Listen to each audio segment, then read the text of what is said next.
Boa noite, meus amados irmãos e irmãs, na graça e paz do Senhor Jesus Cristo. Amém? Que coisa boa estar com vocês no aniversário de 50 anos da igreja. Eu não sou velho, viu, gente? 50 anos é quase a minha idade, eu tenho 54. Como o pastor Robson falou, o fato de eu estar envolvido em liderança denominacional há muito tempo me deu a oportunidade de acompanhar na nossa denominação, as nossas igrejas, e isso foi um privilégio muito grande. Na quarta-feira, se Deus quiser, eu pego na gráfica um livro de 336 páginas sobre a história da igreja cristã. Tem a história do Maringá também, como parte dessa nossa história. Venho acompanhando os irmãos desde a época do reverendo Américo de Castro. Então, tem um tempo, né? Com o jornalzinho dele, O Crente e a Igreja. Recebi ainda na época do mimeógrafo a álcool, viu, gente? Depois, quando ele foi um dos primeiros a fazer aquele trabalho com o mimeógrafo a tinta, no Gestetner. Alguém se lembra ainda disso? Era um avanço muito grande, né? E que coisa que Deus fez, foi um pastorado. Acho que o pastor Américo foi o que ficou mais tempo aqui, 16 anos, mais ou menos, né? E depois o 14, depois o pastor José Augusto, que na época estava mais perto da gente, porque ele fez parte da liderança denominacional, numa mesma época em que eu estava envolvido também, o pastor Jonatas, pastor Silas, agora o pastor Robson. Pastor José Humberto foi interino também um ano, né? E Deus abençoando a igreja nesse tempo. Pela graça de Deus, eu passo por aqui. Uma coisa boa é que pensamento é mais rápido do que andando a pé, não é? Eu oro pelas nossas igrejas, geralmente ou caminhando ou dirigindo. Então, vocês notam que eu sou um pastor que ora de olho aberto às vezes. Não sei se isso é muito protestante, não é? Orar de olho aberto. Mas eu faço uma caminhada assim por áreas. Segunda-feira eu oro pelas igrejas da região do Vale do Tocantins e Nordeste. E aí na terça pelas igrejas do estado do Tocantins, Médio Norte e Centro-Oeste. Aí na quarta as igrejas com base no centro, a gente chama de Centro-Norte, com base em Anápolis e em Brasília. Essas igrejas se estendem bem mais longe do que as cidades. Na quinta-feira, as duas regiões que têm base em Goiânia e mais a região do Mato Grosso. E na sexta eu passo por aqui, porque é o dia de orar pelas igrejas de São Paulo e Vale do Paraíba. Né? São Paulo se estende numa ponta até o litoral, lá da Praia Grande, e no outro lado até Florianópolis, que a igreja de Jabaquara é a igreja mãe. E o vale se estende até Mato Grosso do Sul, né? Eu quero registrar em nome da denominação a gratidão e o reconhecimento pelo trabalho da igreja em 3 atividades, especialmente nos últimos anos. Os irmãos foram muito preciosos no ministério do pastor Ivanei e da Lilian, lá na África. Nós sabemos que ele veio mais cedo do que era esperado, sabemos que houve dificuldade num período de encerramento da atividade, ele está agora tentando encontrar o melhor caminho, a direção de Deus para a vida dele. Mas eu estive lá em Moçambique ainda esse ano, já estive outras vezes na África, e eu posso testemunhar para os irmãos que dentro das limitações e da possibilidade do campo, do pastor Ivanei e da Lília, eles fizeram um bom trabalho, fizeram o melhor que podiam dentro dessa realidade. E são muito queridos lá em Moçambique. E a igreja participou nesse sustento durante todo o período. Ontem foi a formatura da Lídia. E a Lídia, ainda ontem, ela me abraçou e falou: a igreja do Maringá me sustentou durante todo o curso. Eu tenho muita gratidão à igreja do Maringá. Há uma possibilidade de que ela more em Brasília e frequente a igreja Betel, onde o meu filho, pastor Eliezer, é pastor no momento. há uma perspectiva dele dar a ela um apoio durante um período, até que ela tenha as condições de ser enviada para um campo missionário, se Deus confirmar isso. Ou ela ficaria na igreja do pastor Giovanni, provavelmente um desses caminhos. Mas a igreja foi muito fiel e contribuiu, sustentou, participou do preparo da Lídia. Fui professor dela nesse semestre e fico feliz e grato a Deus pela vida da igreja do Maringá, que participou assim. E também os irmãos têm participado do projeto de plantação de igreja no bairro Carandá Bosque, em Campo Grande, Mato Grosso do Sul, já há algum tempo. E essa é uma igreja que não participou apenas financeiramente, nós somos parceiros naquele projeto. A MEAN, todo mês, tem depositado uma parte do sustento na conta da igreja do Maringá, e a igreja tem dado a cobertura e o acompanhamento para o trabalho de Carandá Bosque. Então, quero registrar a gratidão e que é um privilégio ter parceria com os irmãos em vários projetos e, entre eles, nesses 3 que eu quero mencionar aqui com vocês. Tá bom? Agora vamos ler a Bíblia, porque a gente traz um pastor no culto para pregar. Se ele ficar só falando de coisas assim, não falar da Bíblia, não faz sentido, não é isso? João capítulo 17. João capítulo 17.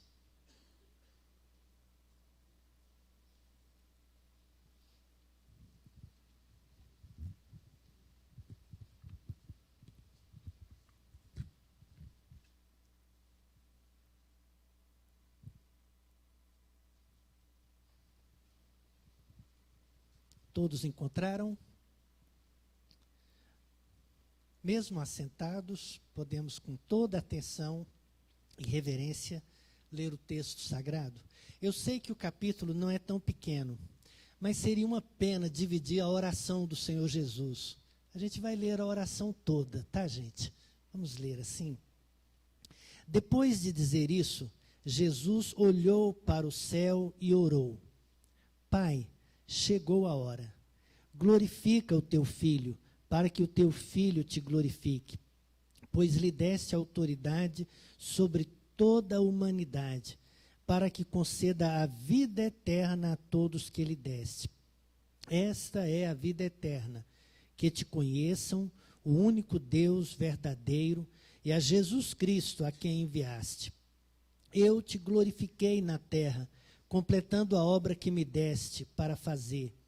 E agora, Pai, glorifica-me junto a ti, com a glória que eu tinha contigo antes que o mundo existisse. Eu revelei o teu nome àqueles que do mundo me deste. Eles eram teus, tu os deste a mim, e eles têm obedecido a tua palavra. Agora eles sabem que tudo o que me deste vem de ti, pois eu lhes transmiti as palavras que me deste, e eles as aceitaram. Eles reconheceram de fato que vim de ti, e creram que me enviaste. Eu rogo por eles, não estou rogando pelo mundo, mas por aqueles que me deste, pois são teus. Tudo o que tenho é teu, e tudo o que tens é meu, e eu tenho sido glorificado por meio deles. Não ficarei mais no mundo, mas eles ainda estão no mundo, e eu vou para ti. Pai Santo, protege-os em teu nome, o nome que me deste, para que sejam um, assim como somos um. Enquanto estava com eles, eu os protegi e os guardei no nome que me deste. Nenhum deles se perdeu, a não ser aquele que estava destinado à perdição, para que se cumprisse a Escritura. Agora vou para ti, mas digo estas coisas enquanto ainda estou no mundo, para que eles tenham a plenitude da minha alegria. Dei-lhes a tua palavra, e o mundo os odiou, pois eles não são do mundo, como eu também não sou. Não rogo que os tires do mundo, mas que os protejas do maligno. Eles não são do mundo, como eu também não sou. Santifica-os na verdade, a tua palavra é a verdade. Assim, como me enviaste ao mundo, eu os enviei ao mundo. Em favor deles eu me santifico, para que também eles sejam santificados pela verdade. Minha oração não é apenas por eles. Rogo também por aqueles que crerão em mim, por meio da mensagem deles, para que todos sejam um. Pai, como tu estás em mim e eu em ti, que eles também estejam em nós, para que o mundo creia que tu me enviaste. Dei-lhes a glória que me deste, para que eles sejam um, assim como nós somos um. Eu neles e tu em mim. Que eles sejam levados à plena unidade, para que o mundo saiba que tu me enviaste e os amaste como igualmente me amaste. Pai, quero que os que me deste estejam comigo, onde eu estou, e vejam a minha glória, a glória que me deste, porque me amaste antes da criação do mundo. Pai justo, embora o mundo não te conheça, eu te conheço, e eles sabem que me enviaste. Eu os fiz conhecer o teu nome, e continuarei a fazê-lo, a fim de que o amor que tens por mim esteja neles, e eu neles esteja. Amém. Vamos orar ao nosso Deus mais uma vez. Mais uma vez, Senhor, queremos nos confiar ao Senhor e buscar no Senhor a bênção que jamais poderíamos encontrar em outro lugar, senão em Ti, no Senhor mesmo, o nosso Deus. Fala, Senhor, ao nosso coração, hoje à noite, para a glória do Teu nome, Senhor, em nome do Senhor Jesus. Amém, Senhor. Eu me senti muito honrado quando o pastor Robson entrou em contato comigo, me convidando para esse dia de hoje. No primeiro momento a gente pensava no sábado, eu não tinha como faltar a formatura do seminário. Eu leciono lá há 37 anos. Imagina, o ex-diretor que é professor não vem à formatura. Dá uma impressão ruim, né? Uma ideia ruim. Então, ontem eu participei lá e vim aqui. Fiquei muito feliz, pastor. Muito grato ao conselho, à liderança da igreja, que também compreendeu. E hoje eu posso estar no domingo com vocês celebrando. E são 50 anos. Eu fiquei pensando sobre o que é a igreja. Como é essa ideia da igreja? Quando os meus meninos nasceram, eu sou pai de 2. Boa parte dos irmãos conhecem, o Eliezer tem 33 anos e é pastor. O outro que tem 31 anos. Mora aqui perto, mais perto de vocês. Hoje nós passamos perto um do outro, mas não nos vimos. Porque ele passou pelo aeroporto mais cedo e eu passei mais tarde um pouquinho. Ele mora em São Paulo. Quando eles eram pequenos, especialmente quando o Calen nasceu, nós tínhamos uma decisão. E acreditem, a gente tinha segurança que estava certo. Gente nova tem muita certeza das coisas. E quando a médica que ia fazer o parto disse que ela não operaria minha esposa, nós mudamos de médico, mas que era para operar. E a médica disse que a gente era muito novinho. Quando o nosso mais novo nasceu, eu tinha 23 anos. Vocês são muito novinhos, mas a gente tinha certeza. A hora que o neném nasceu no hospital, bem em frente à igreja que eu pastoreava lá em Goiânia. Aí, estava ali por perto, veio uma enfermeira e fala, pastor, nasceu. Olha que coisa boa. Naquela época, a gente não sabia o sexo antes. A turma mais nova, não é dessa época, não entende esses dramas nossos de 30 e tantos anos atrás. Mas aí, falou, olha, nasceu e é homem. Vai operar a si mesmo? Falei, vai operar. Mas quando o pessoal perguntava, é homem? Falava, olha, homem eu não sei, é macho. Agora a gente vai ver se faz dele homem. Essa é uma caminhada juntos. Quando nós fizemos bodas de prata, aí o mais novo dirigiu o culto, as noras dirigiram o louvor, o mais velho pregou. E aí a coisa ficou toda bonita, né? A gente todo emocionado. Aí eu fui para frente ao final e falei assim, quando eles nasceram, eu tinha certeza que eram machos. Agora que eles são adultos, eu tenho a alegria de dizer que eles não são apenas machos, porque macho se nasce, mas eles são homens, homens de bem. A gente fica todo orgulhoso, né? Chegou a vida adulta.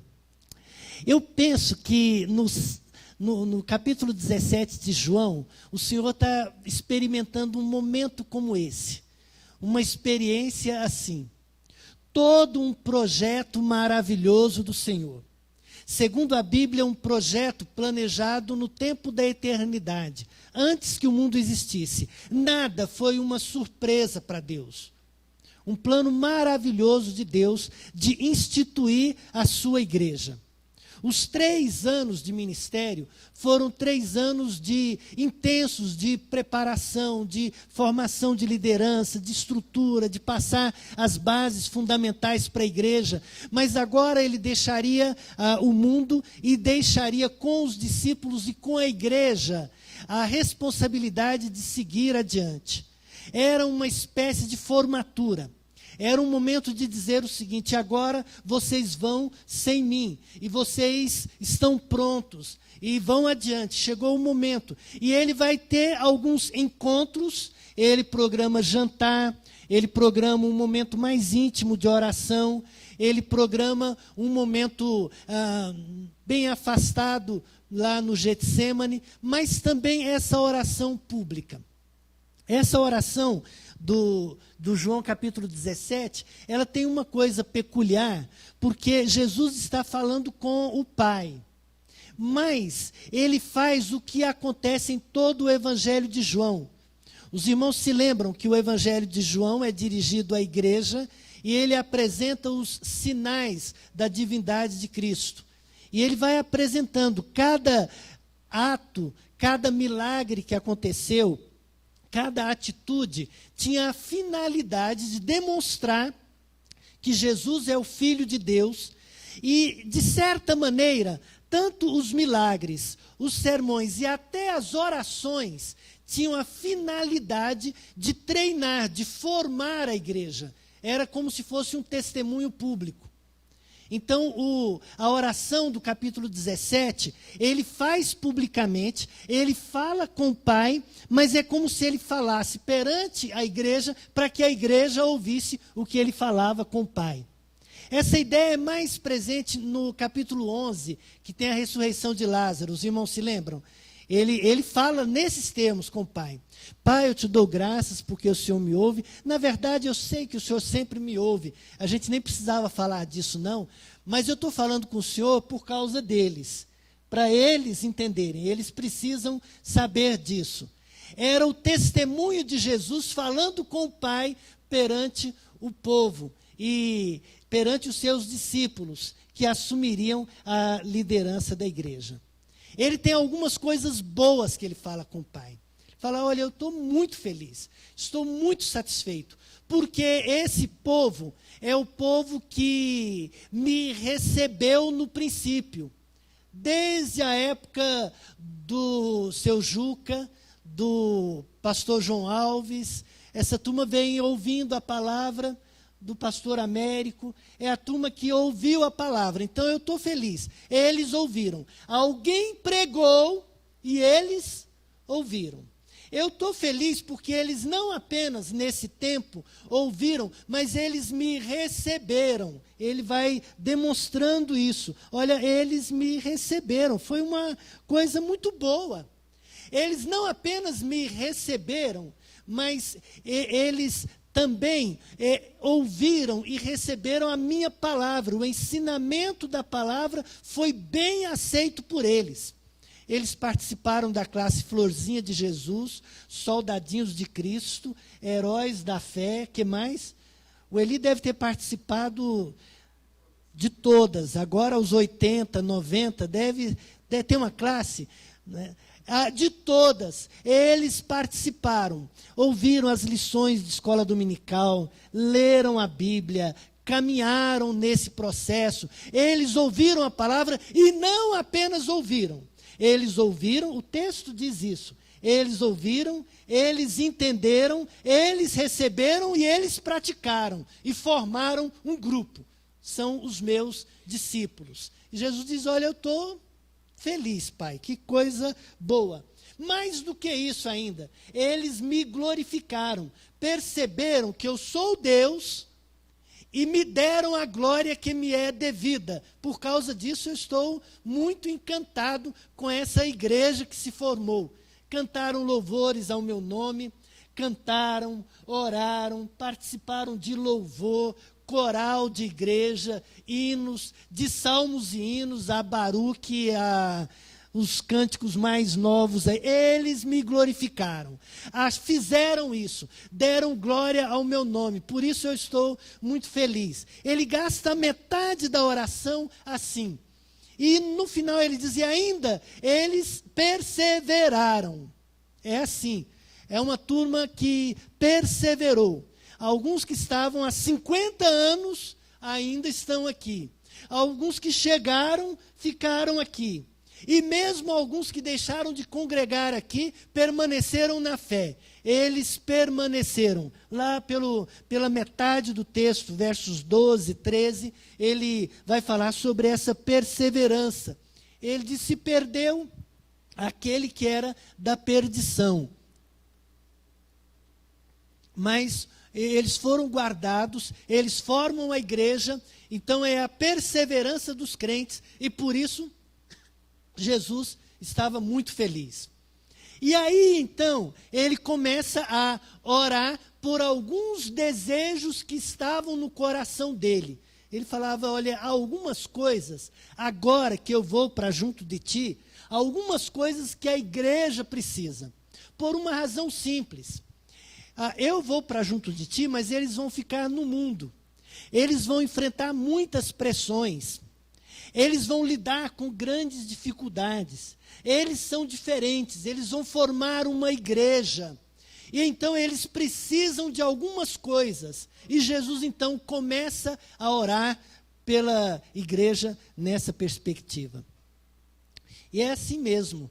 Depois que a gente educa, forma os filhos, acha que eles estão bons, aí a gente fica com aquela preocupação. Onde que está o meu filho essa hora? Essa noite era 1h. O Eliezer veio para a formatura do seminário, a Flávia terminou a formatura, ainda queria terminar um negócio lá no computador. O Pedro Henrique, que é o filho deles, é o meu neto, gente, eu sou um idoso. Meu neto não queria ir embora, e a gente pediu uma pizza, e aquele negócio vai enrolando, e lá para meia-noite eu falo, meu filho, você não tem que ir, então vai embora, filho. Mas eles parecem que não têm pressa. Tá. Daí a pouco ele bocejou, olho vermelho, a mãe olha assim, meu filho, você vai viajar essa hora, você está com sono, filho. Aí ele fala, não, mas dá certo, a Flávia tem que terminar. Aí quase 00:30 ele sai de casa. Aí nós arrumamos as coisas, porque quando o neto passa um furacão, a gente organiza alguma coisa ali e vai dormir parecendo os dois idosos, né? Aí arrumei a mochila, coloquei a roupa para trocar agora, que quem arruma é a Hélia. Eu quase nunca sei que roupa ela pôs. Aí ela pôs a roupa, até o paletó vem dentro da mochila. Ela já aprendeu, porque imagina o tanto que eu viajo, né? Ela aprendeu que ela dobra assim o negócio, aí eu tiro, faço assim e o paletó está pronto. É uma beleza. Aí ela arrumou, e aí lá para 1h, vamos dormir os dois idosos, né? Aí ela olha assim para mim, parecendo dois velhinhos mesmo, e fala assim, bem, eu fico assim, pensando, essa hora, os meninos na estrada. Aí eu falei assim, e a Guidinha, a outra nora, está vindo dos Estados Unidos, está voando essa hora. Falei, coitados, né? Está aqui. O Calley nem deve estar dormindo. 3 meses que a esposa estava fazendo um curso lá. Deve estar numa angústia enorme. A Guidinha, tadinha, está lá no avião apertado. Os meninos nesse carro, um perigo no trânsito, 1h. Será que eles estão bem? Falei, e amanhã eu viajo, tá? Aí a gente combina tudo e resolve. Vamos orar por eles. Era assim. A pergunta é, o que Jesus pediria para a sua igreja que ele consideraria como sendo mais importante? E por que é que ele ora perante os discípulos? E quando ele ora, qual é o recado que ele passa para a gente? Vocês se lembram de uma ilustração? Gente, ela é tão antiga, tão boba, que eu tenho vergonha de falar. Então, a gente faz de conta que é a primeira vez. Mas vocês se lembram do menininho orando e na época do Natal, dezembro, está chegando o Natal, e a mamãe mandou orar, filhinho, vamos orar, e ao lado da cama, e ele ora, a mamãe está respondendo com ele fala, papai do céu, mamãe, papai do céu, abençoa o vovô, a vovó, abençoa, abençoa. Aí ele está falando direitinho, e a mãe respondendo, acompanhando para ele dormir. Aí, a certa altura, o netinho devia ter a idade do meu, de 5 anos. Aí ele começa a gritar, e aí, papai do céu, não esquece da minha bicicleta. Em nome de Jesus, amém. A mãe terminou a oração e falou, filhinho, papai do céu não é surdo, não precisa gritar para o papai do céu. Aí ele responde na cara mais lavada, papai do céu não é surdo, mas o vovô é. E eu protesto, não é todo avô que é surdo, não. Não é justo com os avós essa história, não. É como se Jesus dissesse assim, pai, eu sei que você não é surdo, eu sei que você sabe de todas as coisas, eu não precisava falar, mas eles precisam. Então, eu vou pedir perante eles 3 recados. Primeiro, eu quero que eles sejam santos. E aqui está o primeiro recado de Jesus. Segundo, eu quero que eles sejam unidos. Terceiro, eu quero que eles sejam bênção onde eles estão. Primeiro recado, eu quero que eles sejam santos. E esse é o recado que eu trago para os irmãos. Sejam o quê? Santos. E Jesus ocupa a oração assim.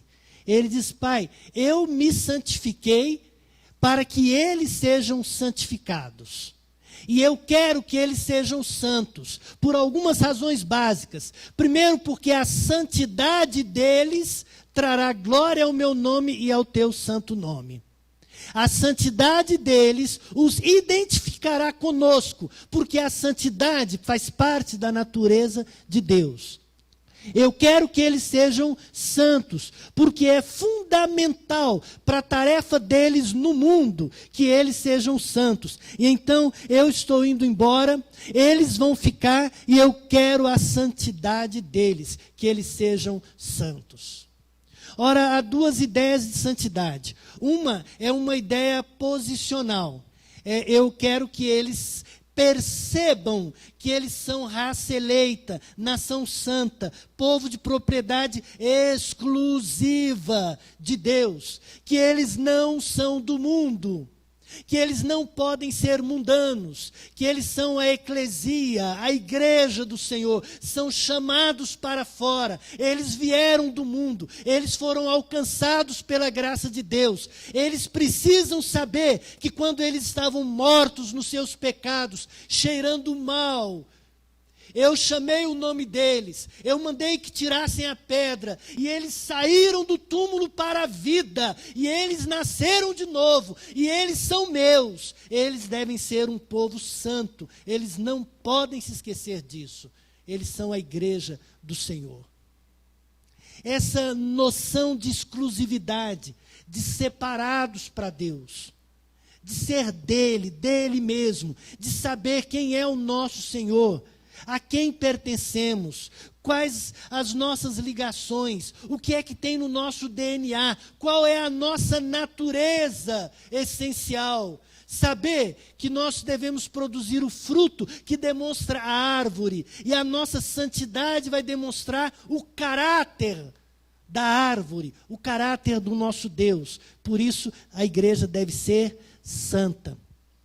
Há uma outra dimensão que tem a ver com o condicional, tem a ver com o dia a dia, com atitudes, com a maneira de reagir, com a maneira de pensar, de falar, com as ações proativas e as reativas, a maneira de reagir. Eu quero que eles tenham uma natureza tal que as suas palavras, ações, comportamentos e motivações mais profundas reflitam o novo nascimento, a experiência deles, e mostre que eles são meus discípulos. Eles devem ser santos. É mais ou menos como o pai que vai sair de casa, ou os pais que vão sair e falam, meu filho, se comporte. Já que eu estou todo família hoje, né? Vamos lá, mais uma. Quando a gente morando fora, os meninos ajudavam até bastante, mas nós moramos um período, quando eu estava estudando nos Estados Unidos, era um apartamento tão pequenininho. Imagina, quando mudamos para o seminário é uma área enorme, a casa enorme, e eles ficavam soltos o tempo todo. O Eliezer tinha 3 aninhos, o Caleb tinha 1. Eles foram criados soltos. Aí nós vamos morar para estudar num apartamentozinho, daquele que se colocar um cachorro dentro, ele tem que abalar o rabo para cima. Se for para fora, sai do apartamento. É pequenininho. E aí eles enjoaram um do outro. Aí a gente saía e falava, olha, eu vou estudar, a mamãe vai fazer um trabalho ali, vocês se comportem. Um dia nós chegamos e o vizinho falou que eles tinham brigado. Aí eu cheguei em casa, conversei com eles, filhinhos, o que foi isso? Que vergonha.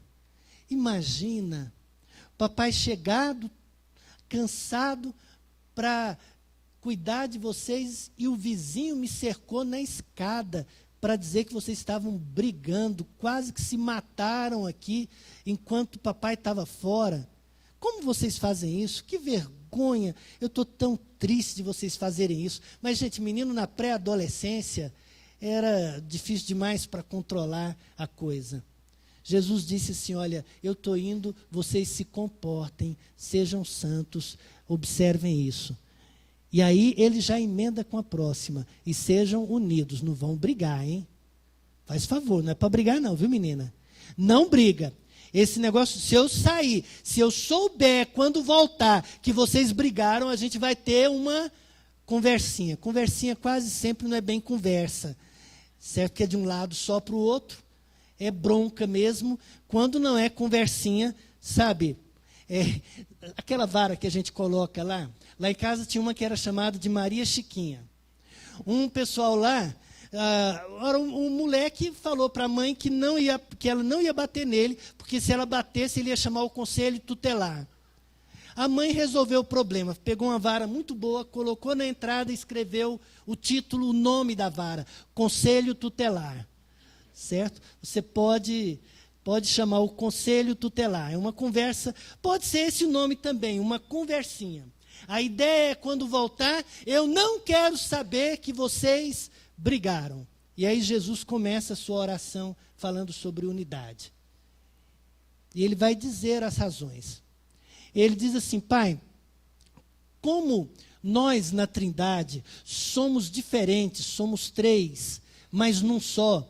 Como nós não brigamos, como nós conseguimos na diversidade produzir unidade, na unidade diversidade, como nós somos, eu desejo que eles também sejam, que eles sejam aperfeiçoados na unidade.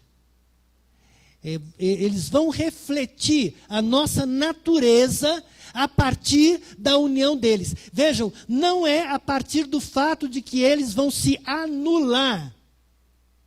A doutrina da Trindade é bem clara.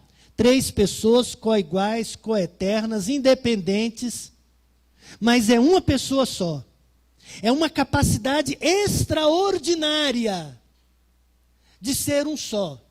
A Trindade Santa jamais ficaria brigando. Você não pode imaginar Deus Pai e Deus Filho discutindo quem vai à terra. E o pai dizendo assim, bom, eu não, né? Eu sou o pai, você que é menino que vai. E aí você morre na cruz. E ele dizendo, não, eu na cruz e tal. Ou quem sabe o Espírito Santo dizendo, sabe que eu bem que curtiria legal esse negócio de viver na terra. Eu acho que eu que quero. A Trindade não brigaria.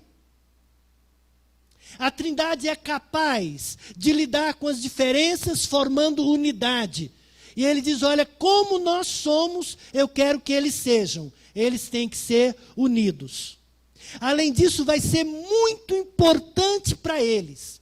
É a única maneira deles se preservarem, deles resistirem à pressão do mundo, porque o mundo é muito mau.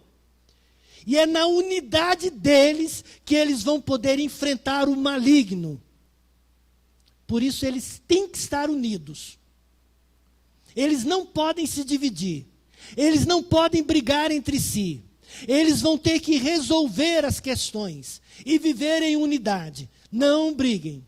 E em terceiro lugar, eles têm que viver em unidade, porque essa é a única maneira do mundo acreditar que eles têm a mensagem do Evangelho. Se eles brigarem, o mundo não vai acreditar. Não acredita mesmo. Eles brigam entre eles. A confusão acontece na casa deles. Que crente é esse? Que história é essa? Parece mais... Teve uma igreja nossa, gente, graças a Deus, isso tem tantos anos, tem mais de 50 anos.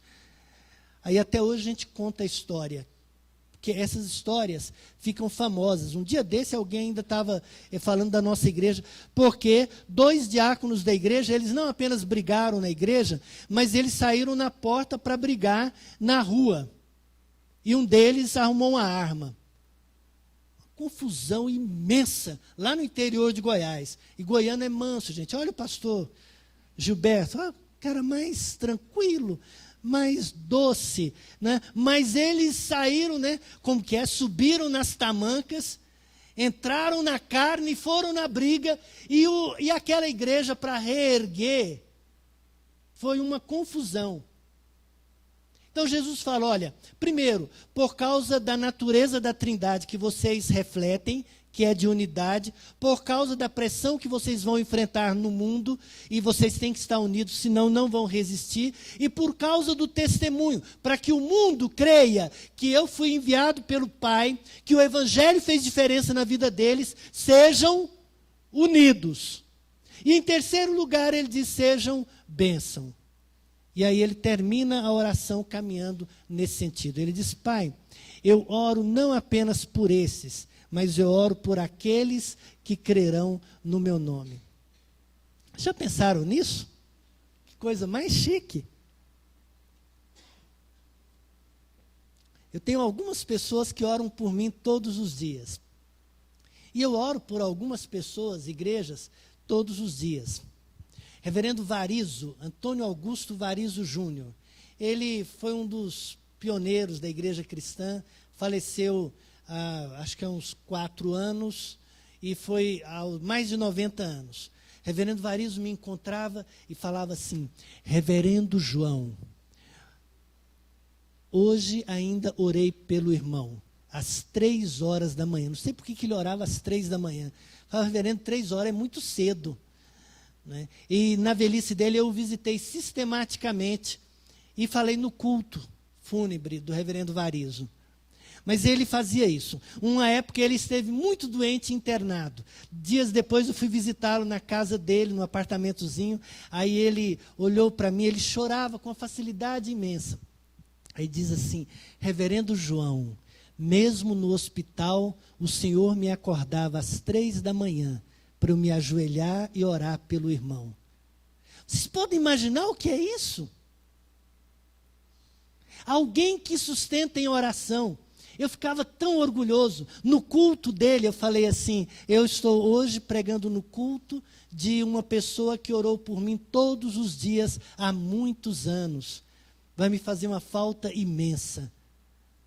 Agora imagina, você saber que Jesus orava por você. Jesus sabia o seu nome, as suas necessidades, as pressões, todas as coisas, e ele orou por mim. Aí eu chego a... Jesus orou por mim. Ele orou por mim. E quando ele orou por mim, ele orou porque ele orava pelos discípulos, numa perspectiva de que os discípulos seriam bênçãos para outras pessoas. Era a ideia de que eu tenho outras ovelhas, não desse aprisco.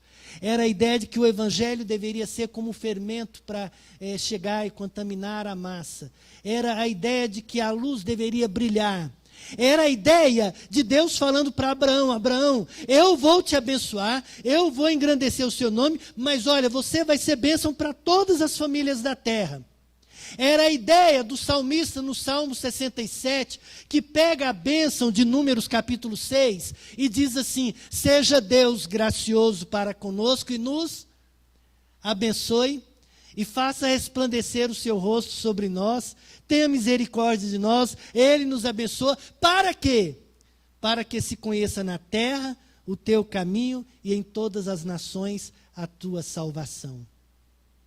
Quando Jesus ora pela igreja, Ele não ora por templo novo, por equipamento novo, por qualquer outra coisa, mas Ele diz: eu quero que vocês sejam abençoados, para que vocês sejam bênção aonde vocês estão. E é isso que deve acontecer na vida de vocês.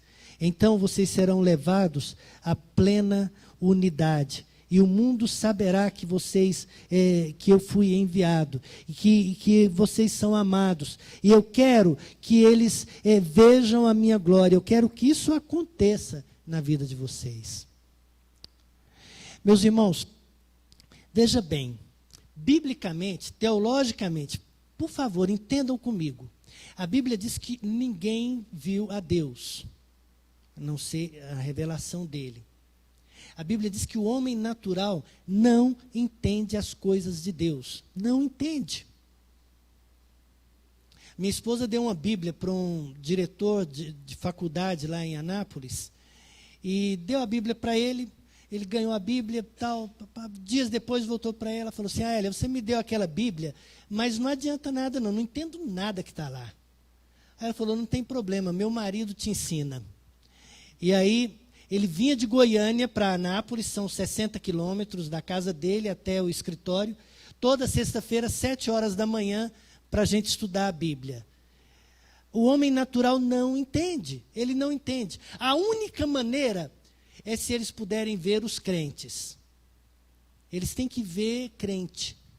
A glória de Deus, ela é manifestada na vida dos crentes. Deus é glorificado assim. Nós somos as cartas vivas. Nós somos a luz. Nós é que podemos mostrar. O mundo não tem outra alternativa. Por causa disso, Jesus ora por nós, dizendo assim: vocês serão o meio pelo qual o mundo será abençoado e me conhecerá. Por isso vocês devem ser santos, devem ser unidos e devem ser bênção. Envolvam-se na obra missionária.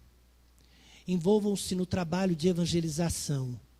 Lembrem-se da diaconia da igreja. Lembrem-se que vocês são os olhos de Deus no mundo. Que as mãos de Deus são as suas mãos. Que Ele anda com os seus pés.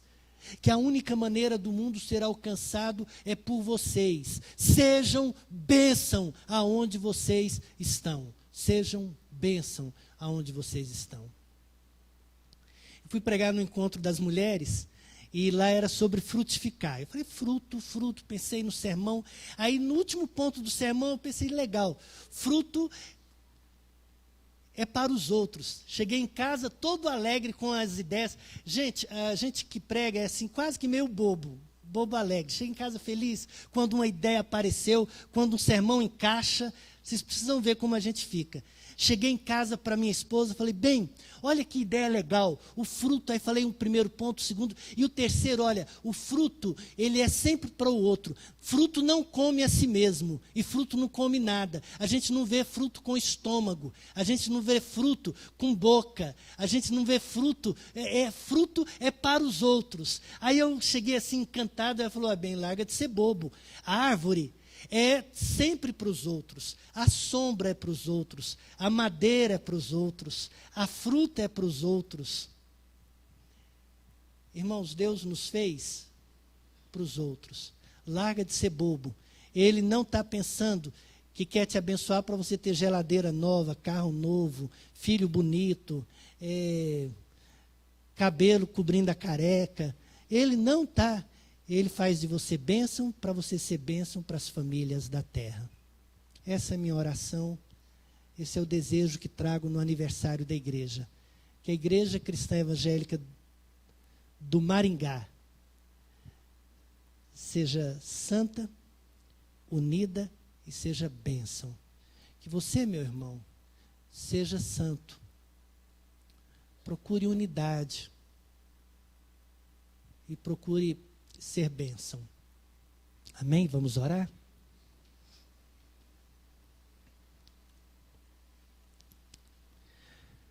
Pai Celestial, muito obrigado, Senhor, por essa igreja. Obrigado porque a Tua palavra foi pregada nesse lugar. Pelas conversões, pelos que foram batizados, discipulados, pelos que se tornaram líderes da igreja do Senhor. Senhor, assim como o Senhor Jesus indo para o céu, reúne a sua igreja, que faria grande diferença no mundo, que também o Senhor abençoe a nossa igreja aqui no Maringá, Pai. Abençoa os meus irmãos, as minhas irmãs. Abençoa, Senhor, a liderança da igreja. Abençoa, Senhor, o pastor Robson, que deixa o pastorado efetivo dessa igreja, mas continua servindo ao Senhor em algum ministério, de alguma maneira. A família dele. Abençoa as crianças dessa igreja, Pai. Ó Deus bendito, que como igreja o teu povo seja santo, seja unido e seja bênção aqui nesse lugar onde estão, Pai. Para a glória do teu nome, em nome de Jesus. Amém, Senhor. Deus abençoe os meus irmãos, o meu chefe.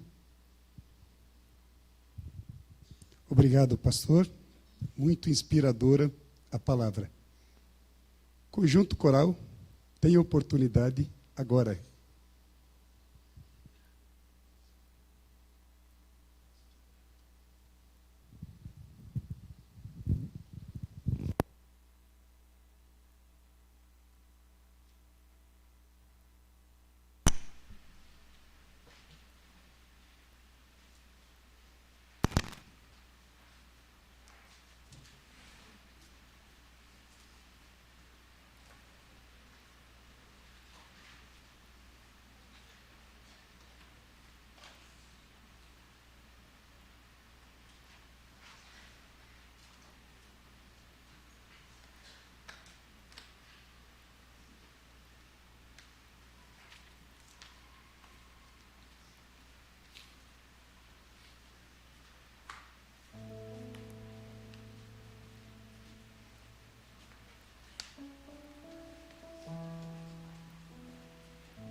Boa noite, igreja.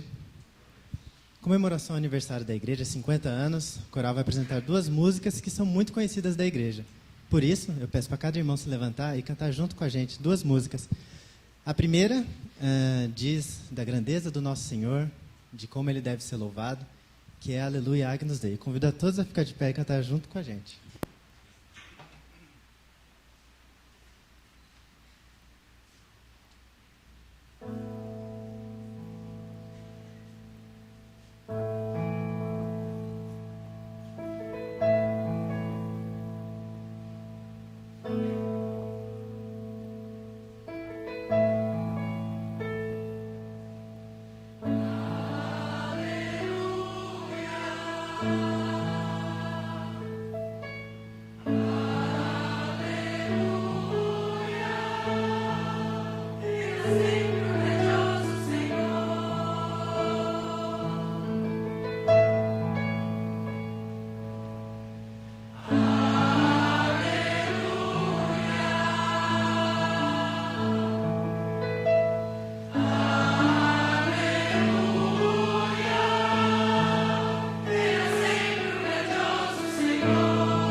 Amém.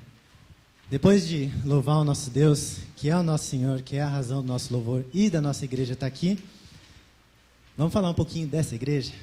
Vamos cantar junto com a gente, povo de Deus?